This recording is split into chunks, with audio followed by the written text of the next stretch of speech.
Greetings. So this is the Freezing Arrow Mavina budget setup that I've had a lot of fun building into during the start of this ladder.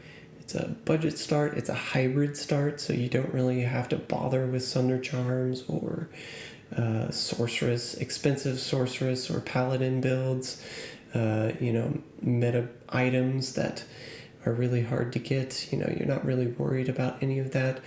All the gear here was pretty much paid for by what I found just going through Terror Zones this ladder, which was a ton of fun, and acquiring items and stuff like that. So I'll give you some examples later on of what I traded out to get these pieces.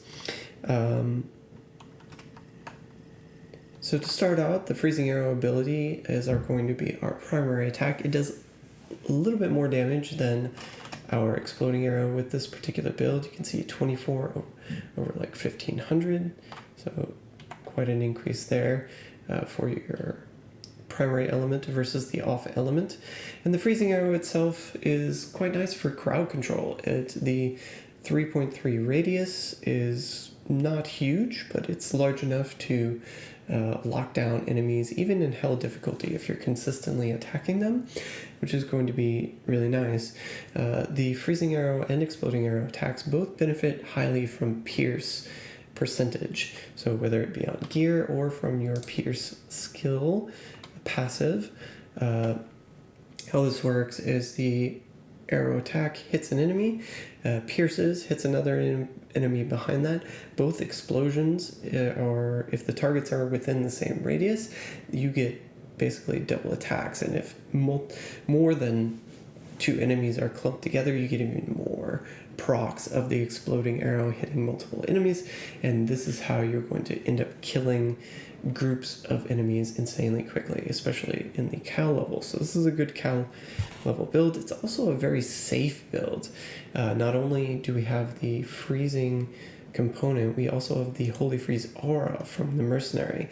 And this is necessary because you're not going to be able to attack on all sides with your Freezing Arrow at all times, so having your allies with you that can tank some of the damage, such as a low-level Valkyrie, and your mercenary that can survive and tank the damage, leech, and be on his own for some amount of time is going to be very important, especially when you encounter those really aggressive elites with fanaticism or conviction or might aura, for example, that are especially when they're stacked on top of each other. This character, even though it clears hell difficulty content not the fastest, so maybe not as fast as a paladin or a sorceress, I have yet to die in one of these more aggressive zones. So kind of glazed over one important point, and that is when you do encounter these aggressive enemies,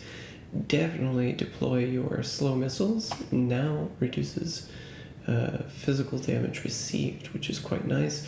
Ranged attack slowed, also quite nice for those missile enhanced packs.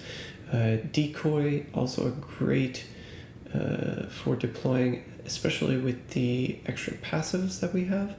Going to be not super tanky, but slightly tankier than your own character, so quite nice as well. Other items, we have the Cat's Eye, the Ravenfrost Ring, and then we have a Bahamut's. So you don't need the faster cast rate here, you just need the extra mana in this ring slot. You could put something like a Dwarf Star here as well, a different ring. Basically, stat-wise, we're just putting enough strength to equip items, dexterity enough to get by without having a dexterity ring, basically. You can see here my Hellfire Torch, my Cat's Eye, and my Ravenfrost will put me below the limit. So it's up to you if you want to put a little bit more dexterity, but I felt this was a decent amount. You're going to want 100 points into energy and the rest into vitality. And the reason you want a little bit of points into energy is even though you have a plus mana ring, spamming the Freezing Arrow ability, it is quite costly, even still a little bit more costly than Exploding Arrow, 16 mana per cast. and you will have the 9-frame breakpoint. So we have the 30% attack speed from the helm and the 20% from the cat's eye, and that tends to be enough with the 40% increased attack speed with the Grand Matron bow to hit that amount. So spending mana quite considerably, we need the insight aura from our mercenary weapon is going to be preferred. Note, I'm still rocking an exceptional weapon here. It's not even an elite version, so you can definitely get by with just this. The treachery I built in as soon as I could make it, and it's not even, again, an elite armor, I believe. So we have the Tarasha's helm. I found 2 of these while leveling, so lots of cheap life percentage, good life and all resistance for our mercenary. With that fade aura, once that gets activated, extra resistances, physical damage reduction, nice survivability there. For the other slot, we have our boots, faster run walk, faster hit recovery, and then some sort of resistance, whether it's poison resist, lightning resist, or fire, is going to be preferred. The magic find is quite nice. If you can find something like this that would give you just a slight bit extra MF, would be quite nice. What would be preferred as a charm setup here is earlier on you are going to prefer putting your currency toward getting a Hellfire Torch, because the +3 that you're going to get from skills in this item is going to be worth more than anything else. Granted, this is the most expensive item that you're going to opt for. I had to trade, it was about an Istroon's worth of currency. I found a 40% chance guards, and that's what I ended up trading for the garbage bin torch here. I found resistance charms that we have here, and then we have 3 passive and magic skillers, and this is really cool. Something cool that we're doing here is we're using passive and magic skillers rather than bow skillers, because the passive and magic skillers again are cheaper, and I actually found one of these myself, so that's pretty cool. And then we have faster hit recovery charms to let us hit that 52%, I believe it is, breakpoint on FHR, which is quite nice. So if I were to max out this character, what I would do is I would pick up an Annihilus charm, that +1 to all skills.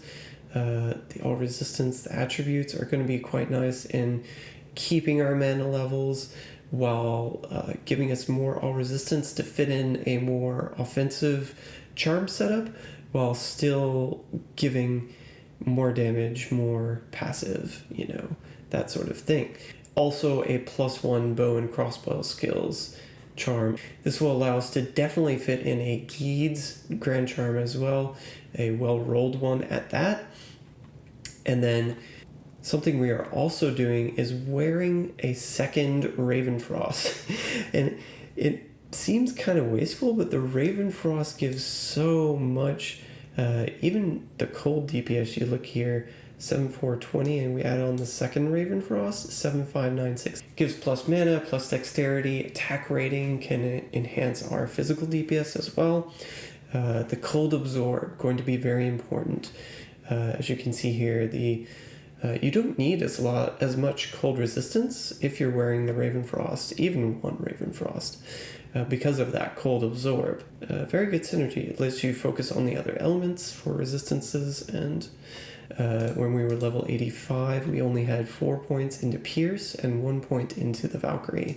What you could do is you could go up to a 4-point Valkyrie with the Annihilus. This would get you all the way to 17 Valkyrie. Give her that weapon, that nice weapon, and then the other points you would dump into Pierce to get as close as you can to 89. We're not going to be able to quite do that at level 92. You'd be at 86%, which would be a little bit nicer than 82%.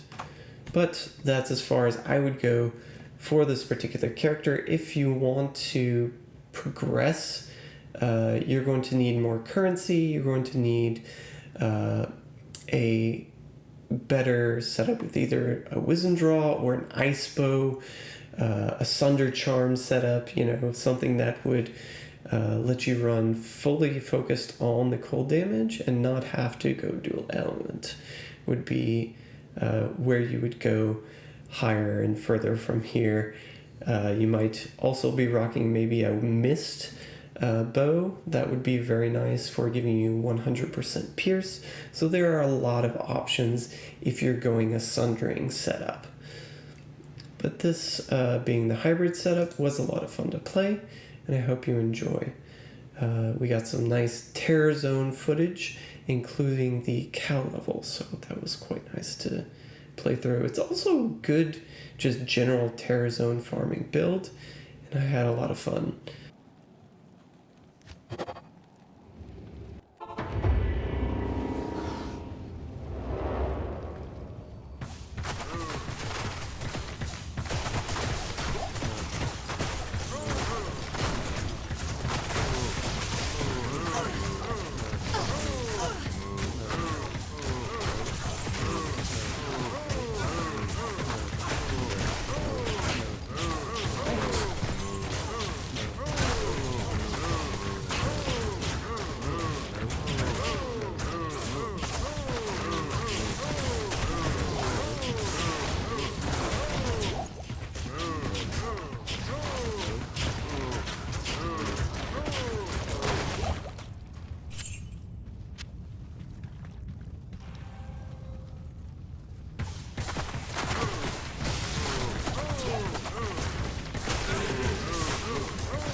Good day.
I can't carry anymore.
can't carry anymore.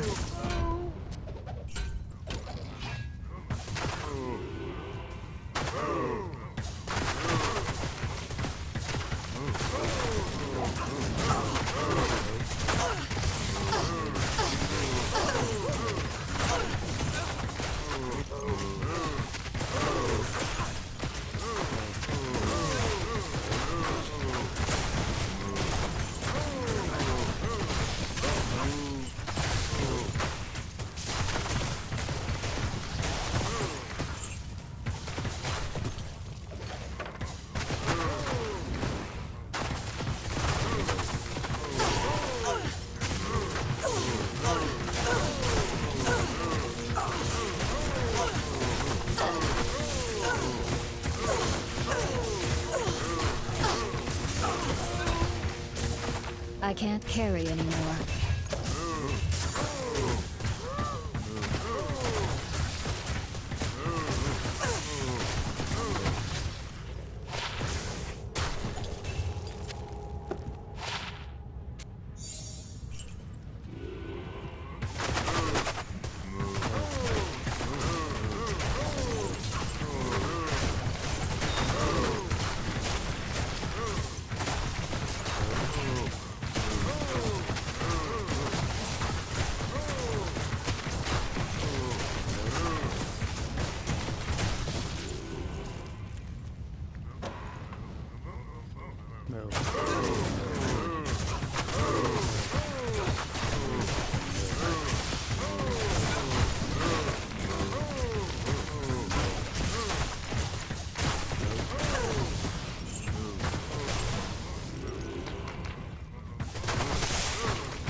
Thanks.